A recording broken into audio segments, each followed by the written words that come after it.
Monsieur l'administrateur, mesdames et messieurs les professeurs, si cette circonstance solennelle où vous me laissez avec la parole l'illusion du savoir ne faisait déjà naître une vive émotion, je verrais une bonne raison d'être troublé dans un fait tout simple. L'enseignement que vos suffrages me font l'honneur de me confier concerne un domaine encore assez peu familier, en dépit du succès de mode que lui fit le structuralisme français des années 60, pour que beaucoup d'usagers n'aient guère de certitude, ni quant à la prononciation du mot de linguistique qui le désigne, ni quant à son sens, le linguiste étant souvent pris pour un garant de la norme, ou bien pour un polyglotte. Et je puiserais un second motif de trouble dans un autre fait simple, à savoir qu'en présentant ces observations, je fais par là même et déjà de la linguistique. Oui, de toutes les disciplines, celle-ci, dont j'ai cultivé dès l'enfance une forme alors bien rudimentaire, est la seule qui ait pour objet le discours même qu'elle en tient. La linguistique, une matière qui sait à peine articuler son nom et qui, étudiant la langue, le fait en langue. Ne concevez-vous pas quelque inquiétude d'avoir offert une telle tribune à un tel objet? Pour en apaiser une part, je marquerai ma gratitude, au-delà des discours, dans le soin que je prendrai des études exaltantes, encore qu'à peine majeures, que vous voulez bien accueillir. Le Collège de France n'est pas loin d'exaucer le rêve de tout chercheur, se consacrer à sa seule recherche. Si redoutable que soit désormais ma responsabilité, je m'efforcerai de mériter la confiance des hommes éminents à qui je dois d'être ici. Messieurs Jacques Gernet, Jean-Marie Zembe et Gérard Fussman, qui encouragèrent ce projet, sans parler de ceux nombreux dont la bienveillance me soutint.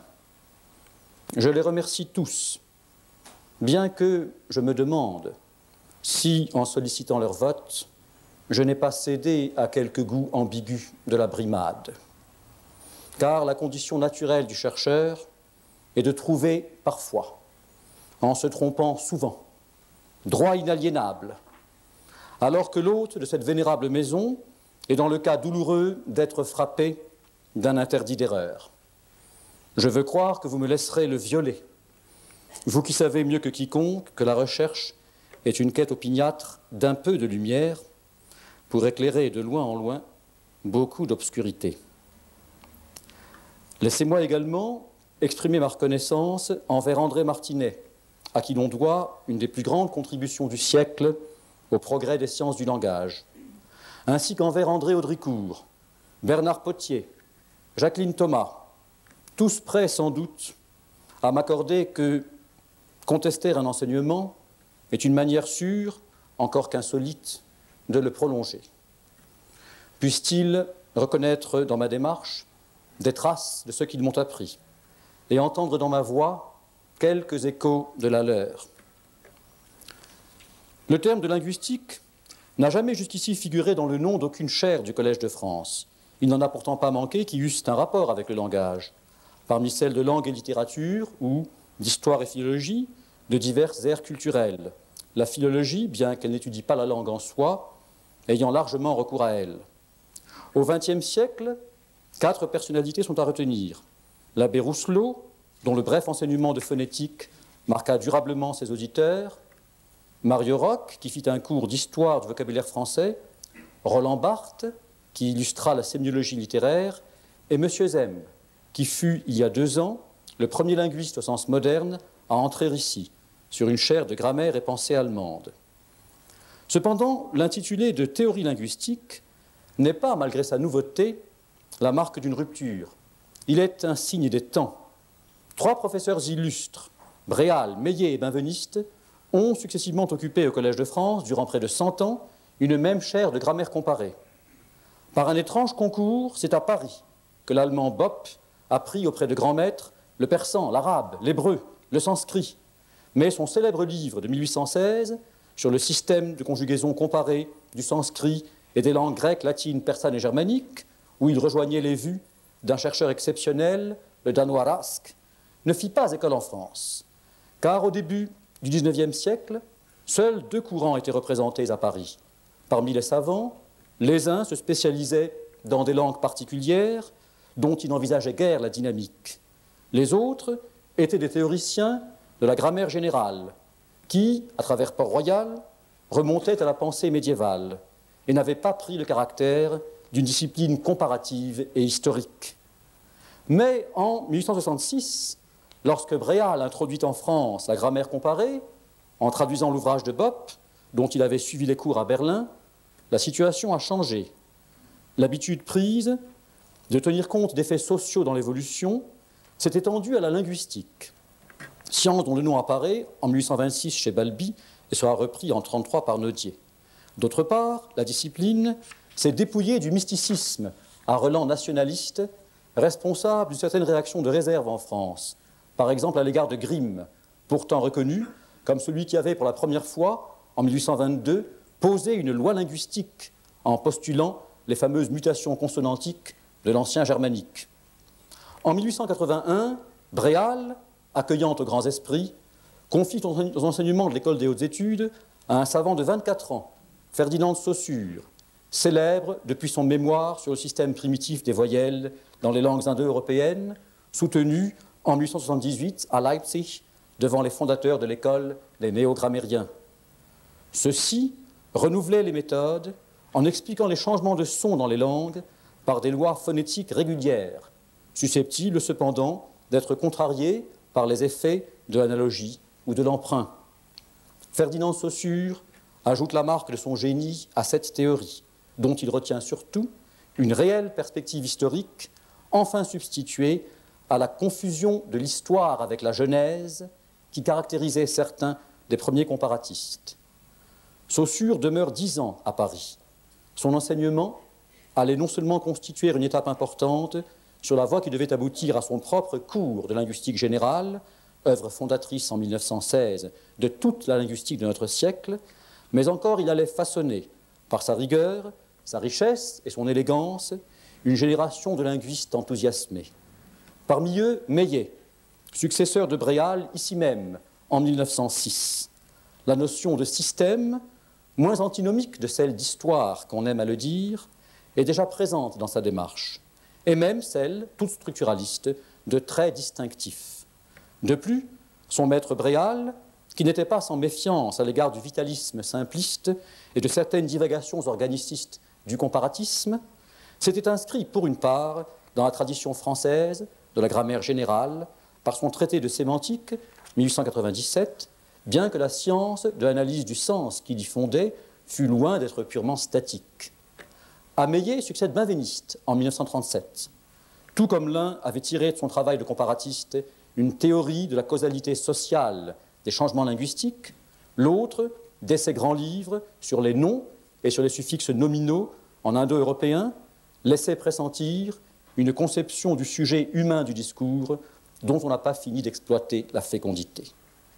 L'essentiel de ces cours fut bien, cependant, comme chez ses deux prédécesseurs, consacré à la grammaire comparée. C'est pourquoi, même si l'accident de 1969, qui, tragique ironie du destin, priva le linguiste de l'usage de la parole, n'avait pas été suivi par une longue période de près de 20 ans où la linguistique fut absente du Collège de France, tandis qu'elle prospérait ailleurs sous des traits variés, l'enseignement qui commence aujourd'hui ne pourrait nullement apparaître comme succédant à celui d'un homme dont la stature surplombe notre temps. Bien que, comme tous ceux de ma génération, je doive beaucoup à Benveniste, mon dessein est autre, plus modeste et plus téméraire à la fois. Convaincu qu'il n'y a pas de réel divorce entre les deux visées, l'une historique, l'autre de grammaire générale, qui ont tour à tour dominé nos études, je m'efforce de tirer de l'examen des langues les plus diverses et de leur cycle d'évolution un modèle du langage qui puisse contribuer à un projet anthropologique. En créant une chaire de théorie linguistique, le Collège de France a non seulement pris acte de l'évolution de ces problématiques, mais encore il a bien voulu m'éviter des comparaisons à la fois périlleuses et peut-être aussi dépourvues de réelle pertinence. Le dernier rite qui me reste à accomplir sur ce parcours initiatique me fournit l'occasion de rappeler un point essentiel. Je remercie l'Académie des inscriptions et belles lettres d'avoir bien voulu ratifier le vote des professeurs du Collège de France. Mais pourquoi pas aussi l'Académie des sciences? En ne la consultant pas, a-t-on voulu rappeler que la linguistique est vouée, du moins en l'état actuel, à n'être que la plus scientifique des disciplines littéraires? Beaucoup de linguistes redoutent que de la boîte de Pandore des sciences humaines, dont certaines ont l'habitude de travailler sur la place publique et de répondre à sa demande, il ne sorte trop d'idéologie. Ils ont donc besoin de s'abriter derrière l'assurance réitérée du caractère scientifique de leur pratique. Les scientifiques, vivant dans la science, en parlent moins, et même ils revendiquent parfois cette part de rêve qu'une déduction trop inexorable réduirait à néant, comme disait M. Philippe Nozière dans la leçon inaugurale de sa chaire de physique statistique. Il leur arrive d'avoir recours à des métaphores, champs génétiques, chaos, etc., où beaucoup se reconnaissent. Pourtant, leur pratique demeure bien un modèle légitime pour les linguistes, puisqu'elle consiste à dompter par les rigueurs de la preuve les impatiences de l'intuition. De fait, le sens commun, porté par l'illusoire transparence d'une activité aussi quotidienne que de parler, produit sur les phénomènes de langage un intarissable geyser de visions chimériques. Les lettres de l'alphabet représenteraient toutes des sons. Le chinois n'aurait pas de grammaire. On ne trouverait pas de mots pour exprimer les concepts dans les idiomes australiens ou néo-guinéens. Les dialectes bantous ne posséderaient qu'un lexique très pauvre et ne seraient pas de vraies langues, etc. En rétablissant les faits, le linguiste s'efforce de faire œuvre de recherche objective. L'Académie des sciences peut peut-être, à ce titre, lui octroyer quelque attention. Mesdames, Messieurs, puisque je viens de parler de science, permettez-moi, en préambule à l'exposé de la manière dont je conçois cet enseignement, d'esquisser une définition de la discipline. Faire une épistémologie de la linguistique n'est pas une besogne aisée ni sans risque. En s'y consacrant sérieusement, on s'expose, devant le foisonnement des modèles interprétatifs dans le temps et dans l'espace, à ne plus faire que scruter l'histoire des modes de connaissance du langage et qu'analyser les continuités et les coupures théoriques, c'est-à-dire à faire œuvre de professeur de linguistique plutôt que de linguiste. Certes, l'un implique l'autre, et je viens moi-même de retracer à gros traits l'évolution depuis le début du XIXe siècle en Occident. Mais il me fallait bien exposer ce qui s'est dit autrefois en ces lieux, comme cadre d'essor à ce que j'entreprends. Il importe davantage de se ménager le temps d'apporter sa pierre, dût-elle n'être qu'un caillou. À s'éprendre d'histoire, on oublie de bâtir. Tout paraît déjà dit. Une voie, certes étroite, est à chercher entre la religion des précurseurs, observée parfois en France, et l'allégresse iconoclaste qu'il arrive de rencontrer aux États-Unis. Le plus profitable me paraît être ici d'interroger sur leur méthode les autres sciences, celles de la nature, celles de l'homme.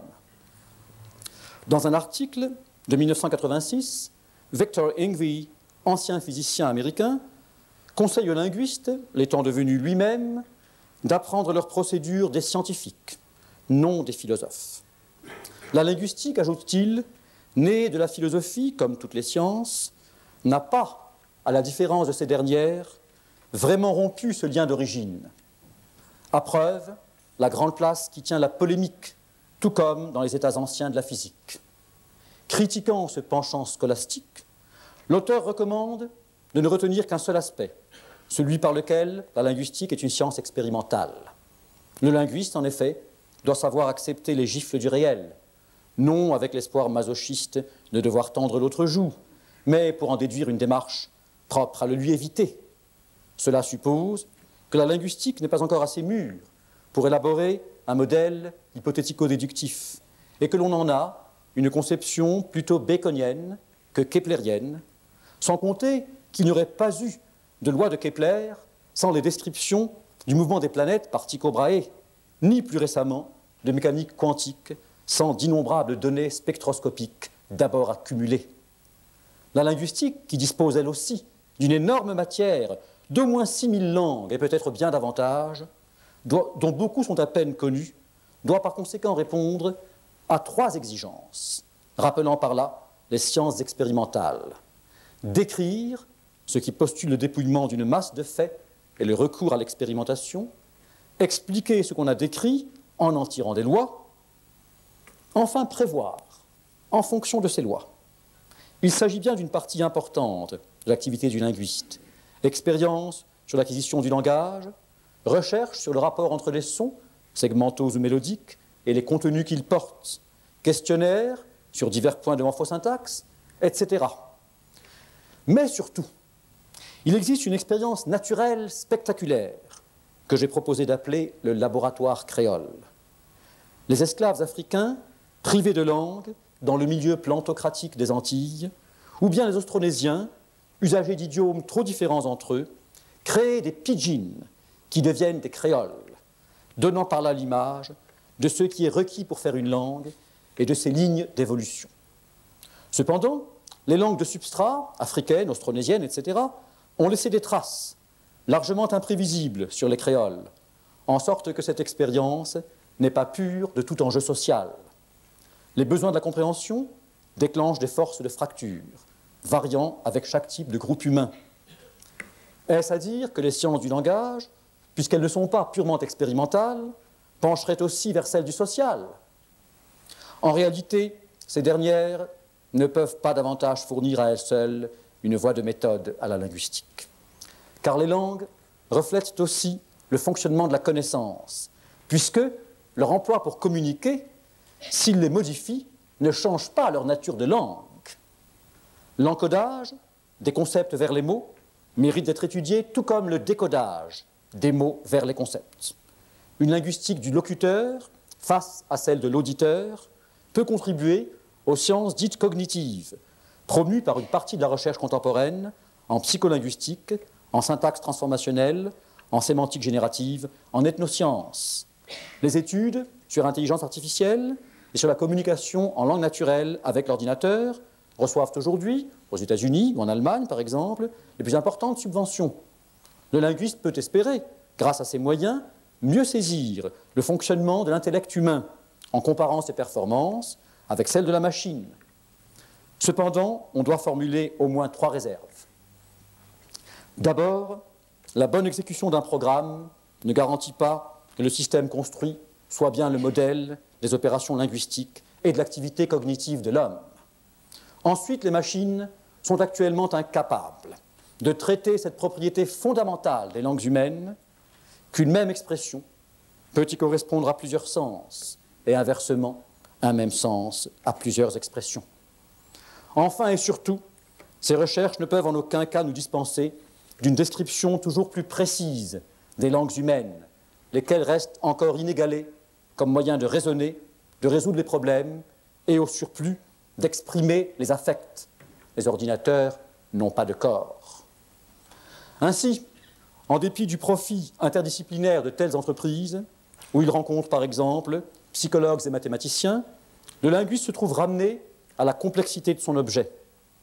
Celui-ci ne relève exclusivement, comme on vient de le voir, ni des sciences expérimentales, ni des sciences sociales, ni des sciences cognitives.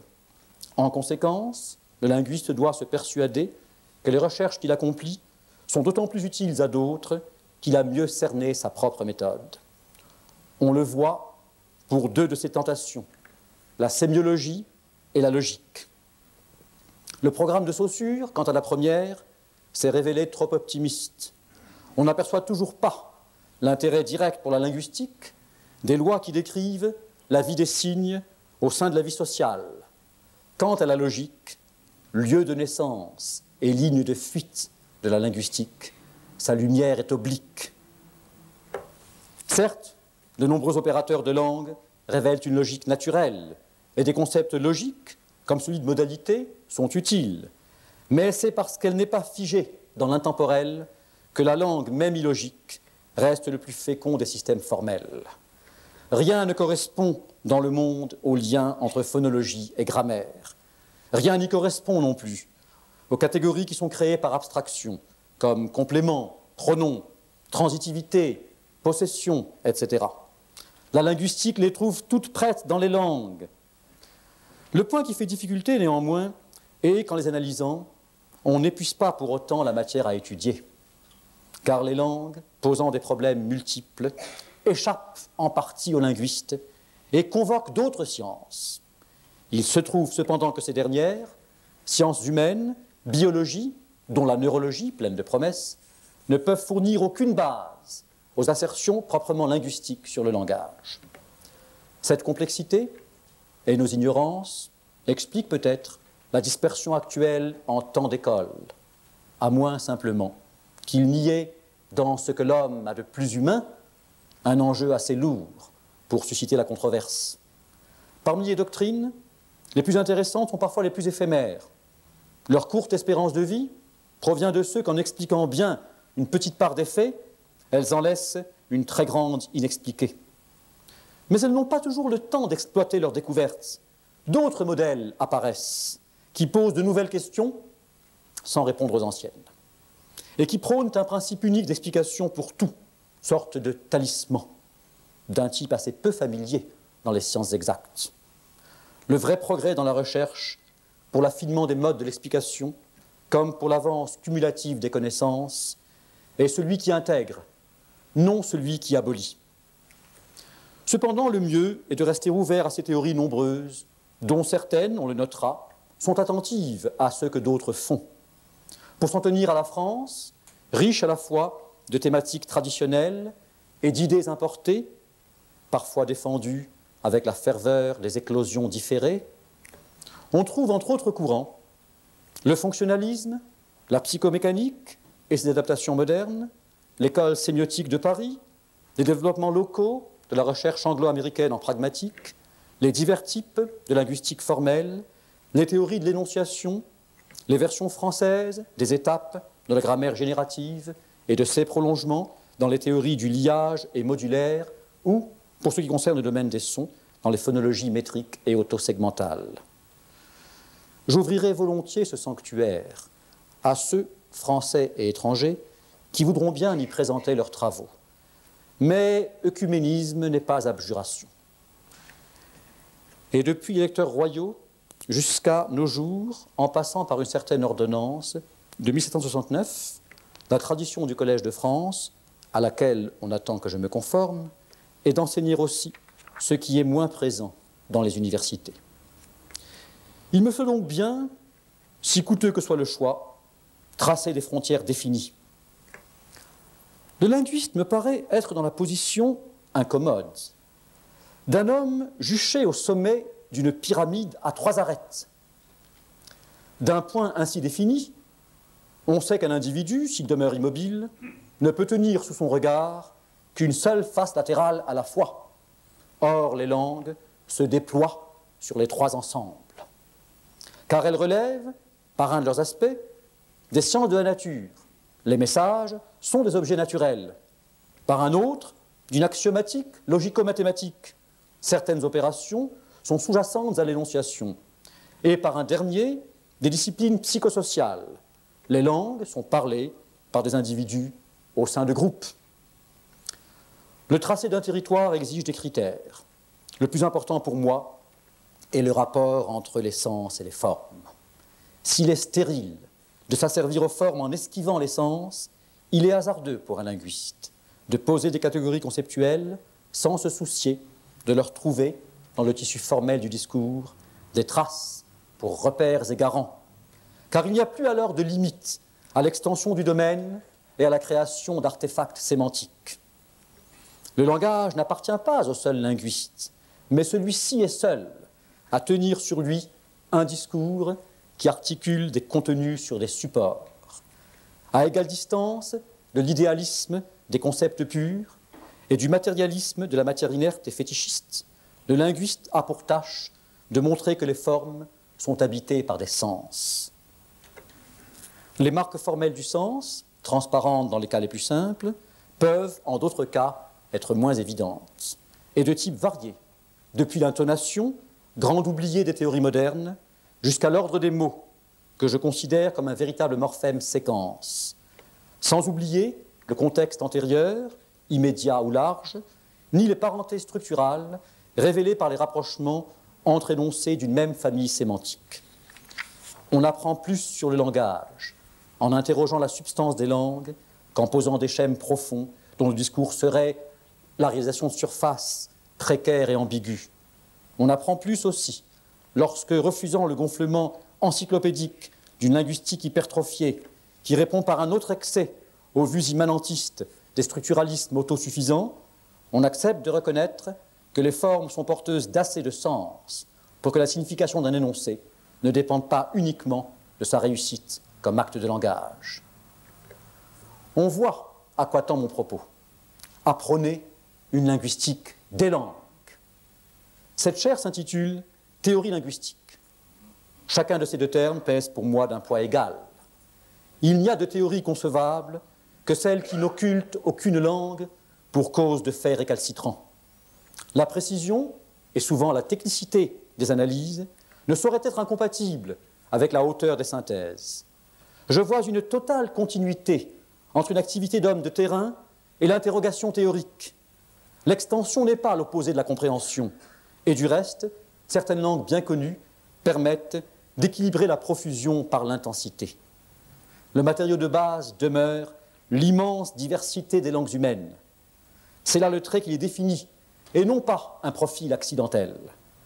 Il est toujours aussi urgent de le rappeler, quand ce ne serait que pour conjurer la tentation européocentriste des sciences humaines de l'Occident. On sait qu'un aspect subtil et récent de cette tentation est le refus des particularismes, sous le prétexte surprenant qu'il y aurait, à les trop souligner, quelques formes clandestines de racisme. Cela dit, l'intérêt pour les langues les plus diverses n'implique pas l'effort de les pratiquer toutes, mais il est un rempart contre l'idolâtrie des modèles. Je ne sacrifierai pas une langue à un paradigme. Épris des langues, je ne méprends pas de leur glose savante. Puisque, sans un cadre pourvoyeur de grandes problématiques, la recherche n'est qu'une accumulation de savoirs invertébrés, c'est la capacité explicative d'une théorie qui doit servir de critère pour la retenir.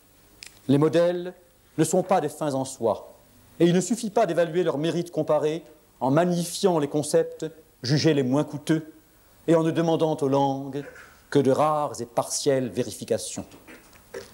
En outre, les langues sont des corps vivants. Le passé des mots, des groupes de mots, des phrases hante leur présent. Il faudrait donc, afin de suivre le travail de la langue dans l'activité de parole, débrouiller les chevaux de la temporalité et dépasser par là même l'opposition entre synchronie et diachronie. Une situation linguistique ne se saisit vraiment qu'à travers les tendances qui la dynamisent.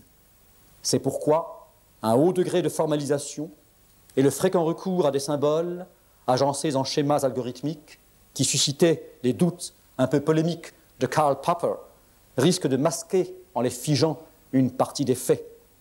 Certes, il est souvent utile de simplifier pour exposer et de formaliser pour traiter une masse de données, mais on ne les a pas pour autant expliquées. On ne saurait bannir un énoncé sous prétexte qu'il contredit un calcul. Le linguiste doit interroger les ressources des langues, non les domestiquer, pour les intégrer à un formalisme. Où trouver alors un principe d'explication, sinon dans la comparaison des langues? La recherche d'universaux liés à l'enquête typologique, voilà donc bien une entreprise essentielle. Deux raisons en outre la justifient. D'abord, toute science explore les invariants qui subsument la trop grande diversité des phénomènes sous quelques principes organisateurs. Le linguiste doit donc distinguer les traits communs à toutes les langues et ceux qui ne sont attestés que dans certains types. En second lieu, cette sorte de grammaire comparée nous apprend beaucoup sur les manières différentes dont les langues structurent le disciple. Ainsi, par exemple, bien que le vouloir suppose un dire, intérieur ou proféré, il n'y a pas de verbe dire exprimé dans un mot comme vouloir en français. Alors qu'en amharique, langue d'Éthiopie, ou en yatmoul et en katé, toutes deux langues de Nouvelle-Guinée, le verbe vouloir, qui est peu usité ou même absent, s'exprime de préférence par un verbe dire, plus un futur ou un impératif. Autre exemple, En français, un déterminant nominal est une proposition relative, comme dans le livre du père et le livre que tu lis, sont, malgré leur parenté, de structures différentes, alors qu'en Yaka, langue bantoue du Zaïre, et dans bien d'autres langues bantoues d'Afrique, le traitement par flexion tonale est exactement le même. Pour tous les traits étudiés, à une démarche déductive doit faire pendant une démarche inductive de contrôle. L'étude des universaux des langues sert donc à la fois de fondement et de contre-épreuve à un cadre général de traitement des énoncés linguistiques. Celui que j'ai tenté d'élaborer est la théorie des 3 points de vue. Le triple traitement que j'y propose met les énoncés en relation du point de vue 1, morphosyntaxique, qui suppose une étude phonologique préalable, avec le système de la langue. Du point de vue 2, sémantico-référentiel, avec ce dont il est question. Et du point de vue 3, énonciatif hiérarchique, avec les participants de l'interlocution. Les rapports sujet, actant, thème d'une part, et prédicat, procès, rème d'autre part, soudent étroitement les 3 stratégies. Un contenu sémantique et un choix énonciatif ne sont reconnus qu'autant qu'ils sont portés par des marques formelles, quelles qu'elles soient. La syntaxe est la partie la plus structurée de la langue, avec la phonologie, laquelle, comme on sait, a joué un grand rôle à la fin des années 30 dans la naissance du structuralisme. La syntaxe examine, une fois que la morphologie a été étudiée, les types d'unités, verbes, noms, etc., et leurs relations. Je m'efforcerai de montrer qu'au lieu d'opposition entre nom et verbe, il faut parler de polarité, et qu'il y a un continuum fonctionnel, plutôt que des catégories tranchées, définies par des traits binaires, ainsi que l'enseigne la tradition.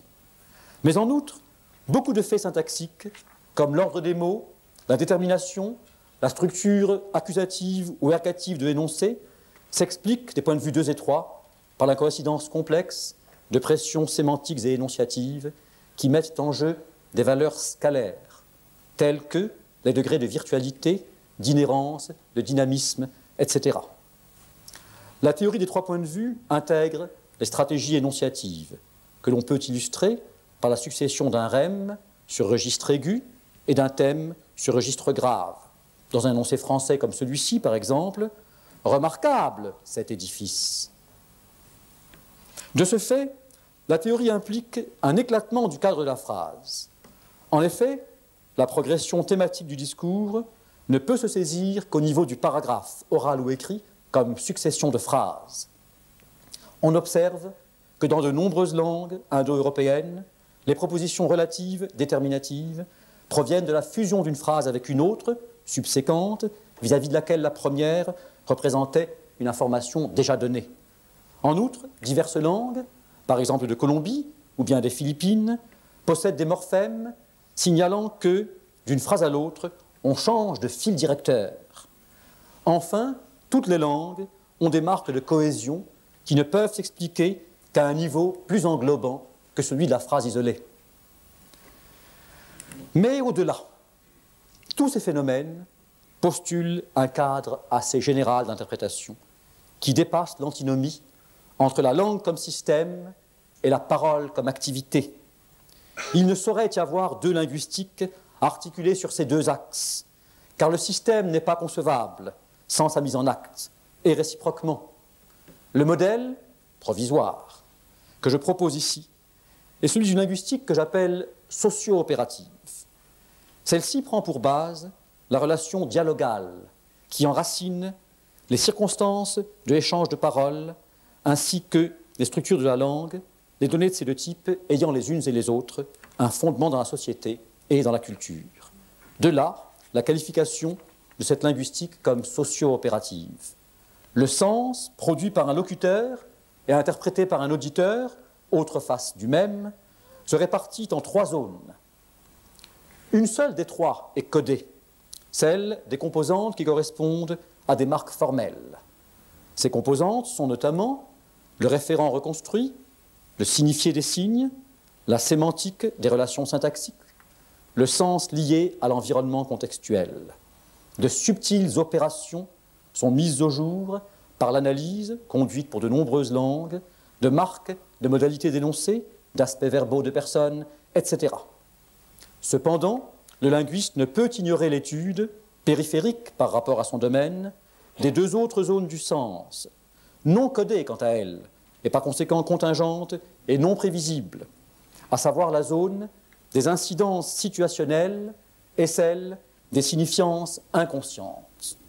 Car les circonstances ponctuelles de l'énonciation, les statuts sociaux des protagonistes de l'acte de parole, les malentendus, les lapsus, font partie du sens, bien que la linguistique soit aujourd'hui dépourvue encore d'appareils qui puissent les traiter d'une manière adéquate.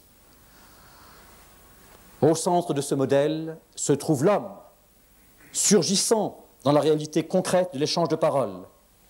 Je propose de le conceptualiser comme énonceur psychosocial. Le terme de psychosocial intègre les deux axes qui définissent le cadre de toute communication.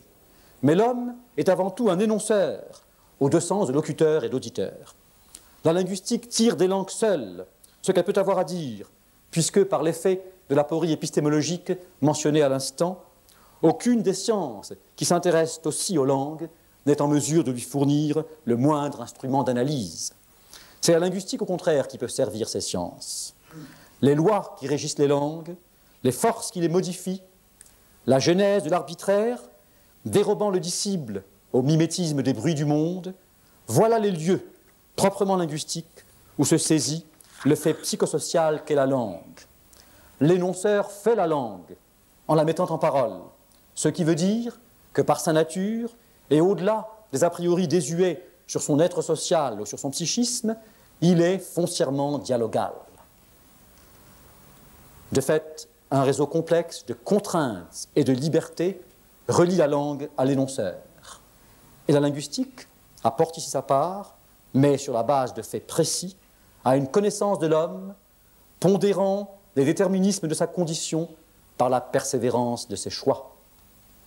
La langue présente, à l'enfant qui commence à l'acquérir, une sorte d'avant-goût de la vie, du droit, de la morale, le système phonologique, les règles de morphosyntaxe, plus ou moins contraignantes selon les langues, les réseaux de sème dans le lexique, les expressions idiomatiques, sont autant de lieux de violence conventionnelle, car l'enfant est forcé de les apprendre, sauf à se retrancher dans l'asocialité pathologique du refus de langue. Mais en même temps, une ère de liberté s'ouvre à l'énonceur dans l'exercice de la parole, car les parties les plus structurées de la langue ont des fuites. Même l'emploi des marques de fonction peut laisser place à quelque initiative. C'est le cas, parmi bien d'autres exemples, pour le complément d'objet défini dans de nombreuses langues, dont le persan ou le birman. En outre, à travers l'histoire des langues, la syntaxe se construit autour de l'ego humain, source de tout discours, siège d'assignation de l'animé et de l'inanimé, commandant les oscillations d'un axe de personnalité.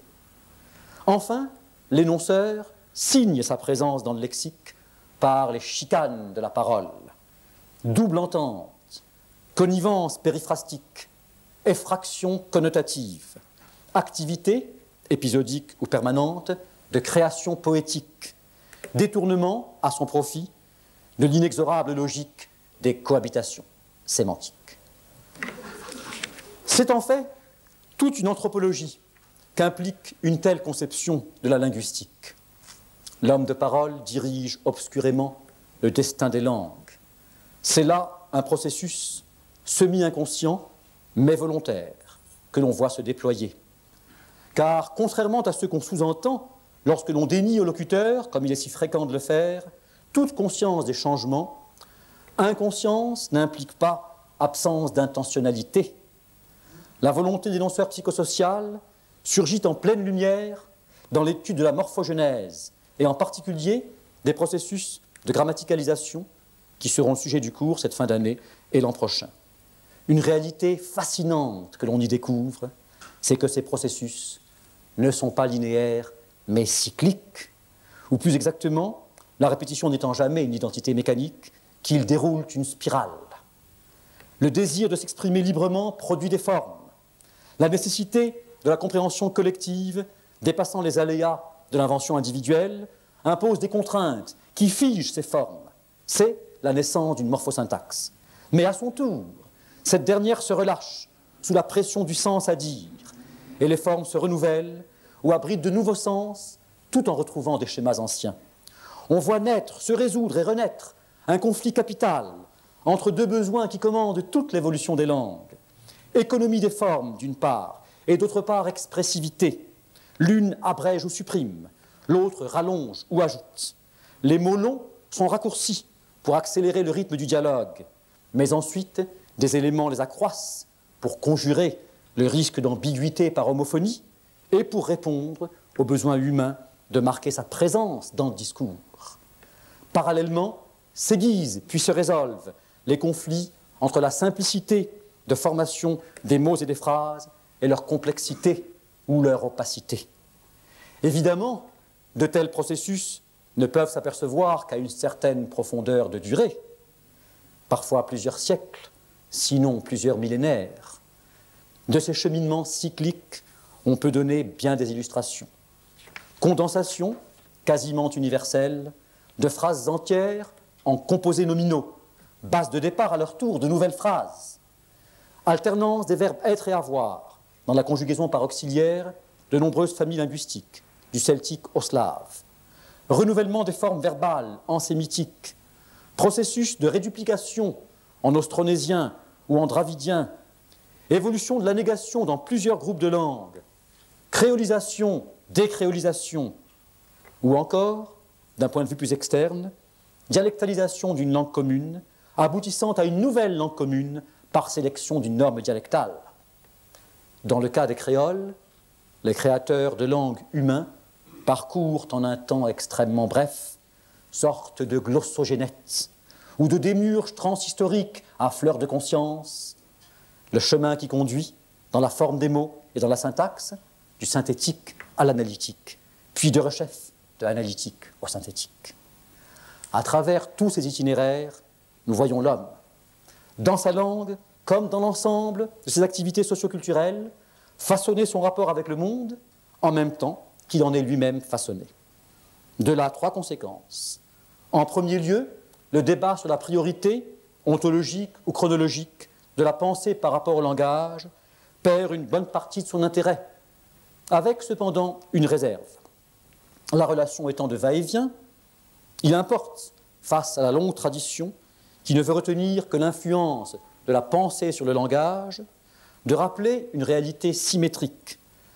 L'homme conçoit et distingue moins facilement ce que sa langue n'explicite pas, comme l'a montré la difficulté de rendre compréhensibles certaines notions des évangiles, latins ou grecs, à partir de traductions littérales dans de nombreuses langues, de l'Extrême-Orient par exemple, qui n'exprimaient pas directement ces notions.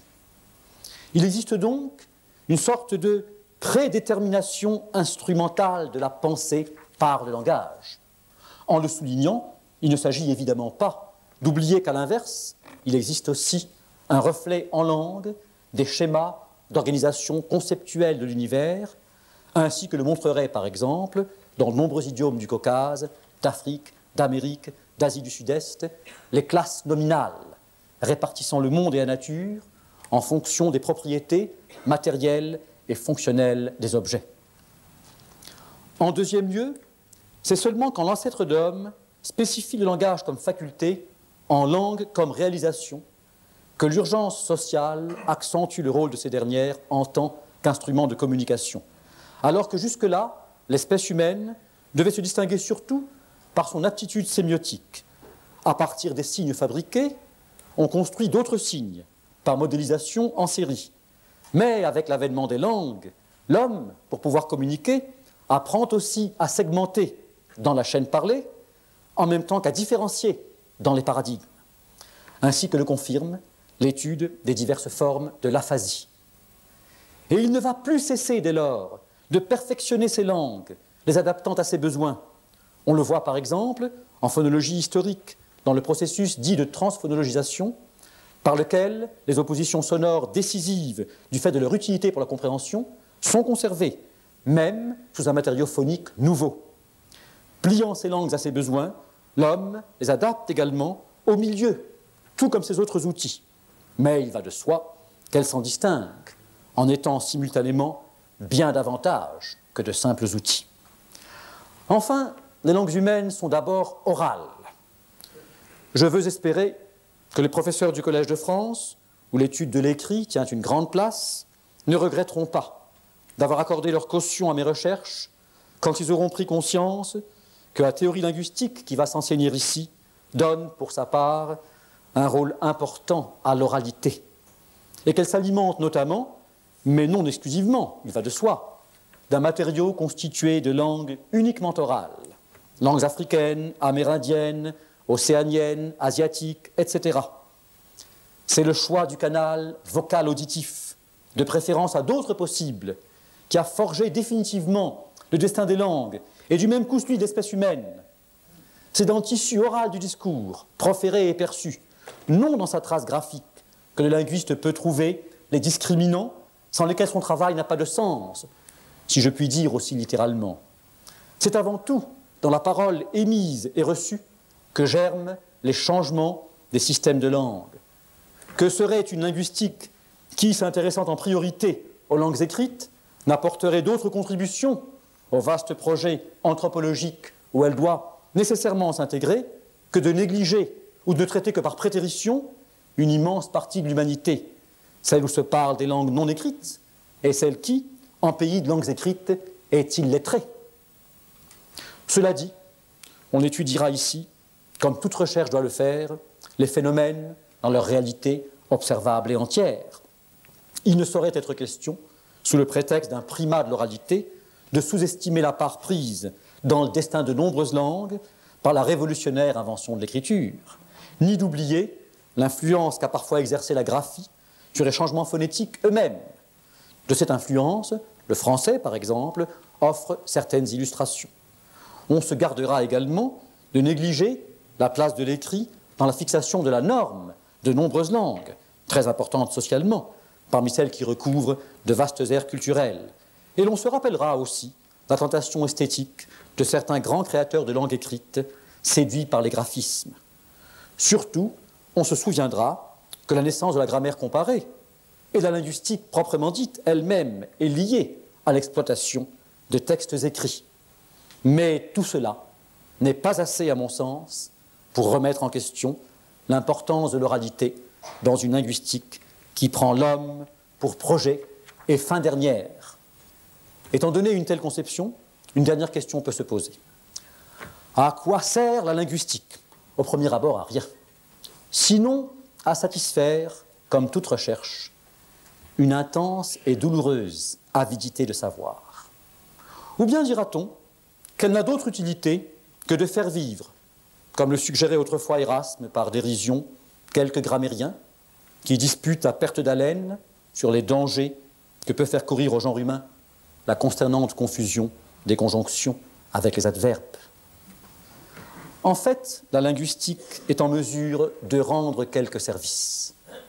D'abord, à un premier niveau simple, de pure application, l'expérience du linguiste peut être mise à profit dans un domaine externe, celui de la planification, entreprise volontariste par laquelle l'homme s'assure la maîtrise de sa langue, conçue comme un bien naturel, inaliénable, qu'il s'agisse de fixation de la norme interdialectale, de régulation néologique, comme en français contemporain, ou de réforme de l'orthographe, le cas échéant.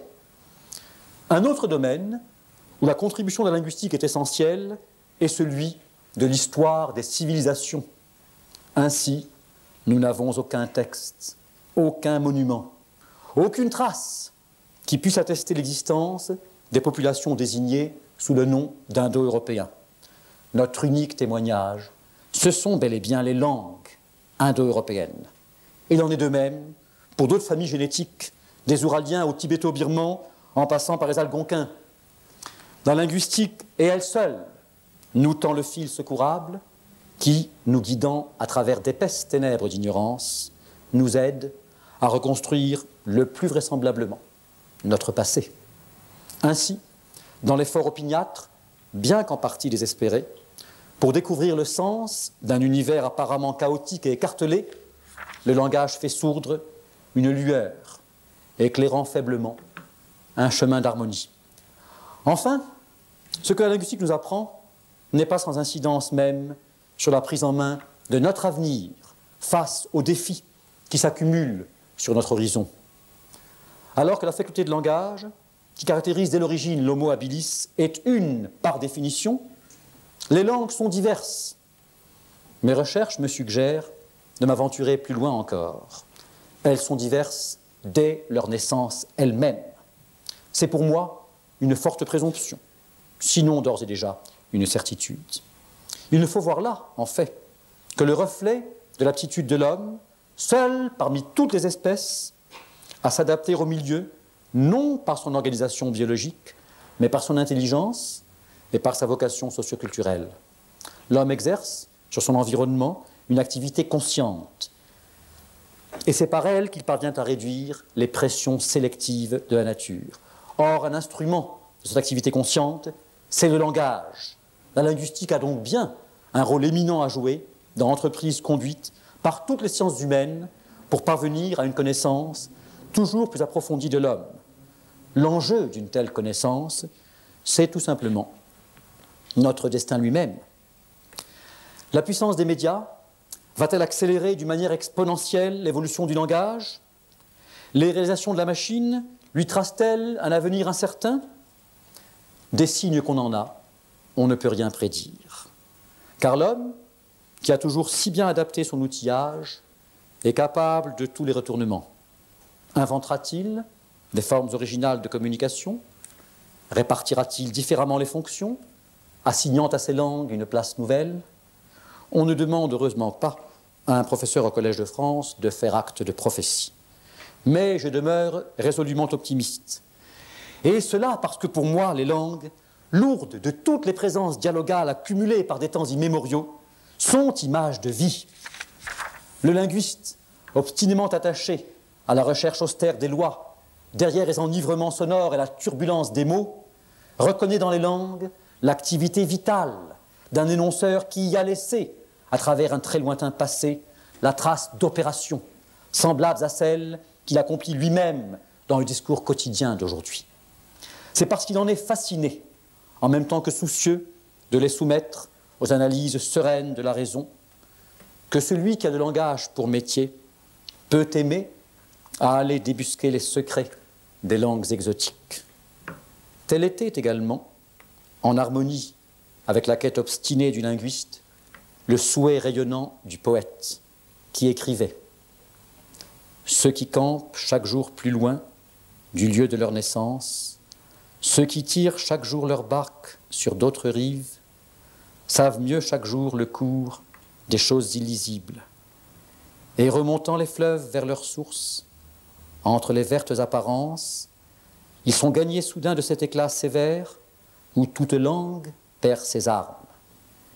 Et du côté des eaux premières, me retournant avec le jour, comme le voyageur à la néoménie, dont la conduite est incertaine et la démarche est aberrante, voici que j'ai dessein d'errer parmi les plus vieilles couches du langage, parmi les plus hautes tranches phonétiques, jusqu'à des langues très lointaines, jusqu'à des langues très entières et très parcimonieuses, comme ces langues qui n'eurent pas de mots distincts pour hier et pour demain. Venez et nous suivez, qui n'avons mots à dire. Nous remontons ce pur délice sans graphie, où court l'antique phrase humaine. Nous nous mouvons parmi de claires élisions, des résidus d'anciens préfixes ayant perdu leur initiale, et devançant les beaux travaux de la linguistique. Nous nous frayons nos voix nouvelles jusqu'à ces locutions inouïes, où l'aspiration recule au-delà des voyelles, et la modulation du souffle se propage au gré de tels labiales mi-sonores en quête de pure finale vocalique. Et ce fut au matin, sous le plus pur vocable, un beau pays, sans haine ni lésine, un lieu de grâce et de merci, pour la montée des surprésages de l'esprit. Ce texte de Saint John Perse me rend anxieux, je l'avoue. Anxiété de celui qu'habite le désir d'entrevoir quelques-uns des mystères des langues, dont la plupart encore se dérobent implacablement à notre curiosité. J'ai conscience de la difficulté de ma tâche et ne suis pas sans la redouter, bien qu'en même temps, j'espère pouvoir poser du moins quelques questions. Puisse l'avenir dissiper une partie de mes craintes, même s'il doit arriver qu'il ne justifie pas le tout de mon espoir.